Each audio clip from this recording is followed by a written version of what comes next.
Hi friends, welcome to Mokshesh 143. అందరూ ఎలా ఉన్నారు? నేనైతే చాలా బాగున్నాను.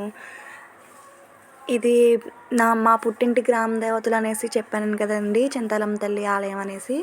ఇది చింతాలం తల్లి ఆలయం దగ్గర జాతర మహోత్సవాలు అయితే జరుగుతున్నాయండి. ఉగాది రోజునైతే జాతర జరిపారండి. ఈ గరగల డ్యాన్స్ అయితే నాకైతే చాలా అంటే చాలా బాగా నచ్చిందండి. ఈ జాతరకి అయితే తెల్లవారులు అయితే ఇక్కడే కూర్చున్నామండి మేమైతేని. ఈ డ్యాన్స్ అయితే అమ్మవారికి అయితే సేవ చేస్తున్నారండి తెల్లవారుజామున.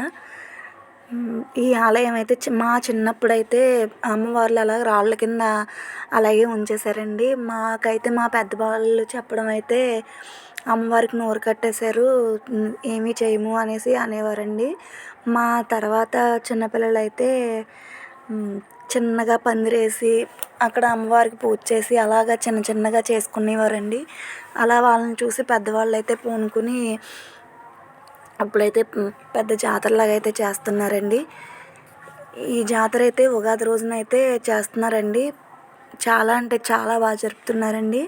ఇప్పుడైతే 2వ సంవత్సరం చేస్తున్నారండి. ఇంకొక సంవత్సరం చేశాక ఇన్ని సంవత్సరాలకు ఒకసారి అని పెట్టుకుంటారండి. పెద్ద పండుగ రోజున అప్పుడు ఆ టైంలో అయితే తీర్థం అయితే చేస్తున్నారండి. ఇవన్నీ చూస్తుంటే నాకైతే ఒళ్ళైతే జలధరించిందండి. చాలా అంటే చాలా బాగా చేశారండి. మీరు చూస్తారనేసి ఈ వీడియోని అయితే పెడుతున్నానండి. ఈ వీడియో కనుక నచ్చినట్లయితే లైక్ చేసి, షేర్ చేసి, కామెంట్ చేయండి.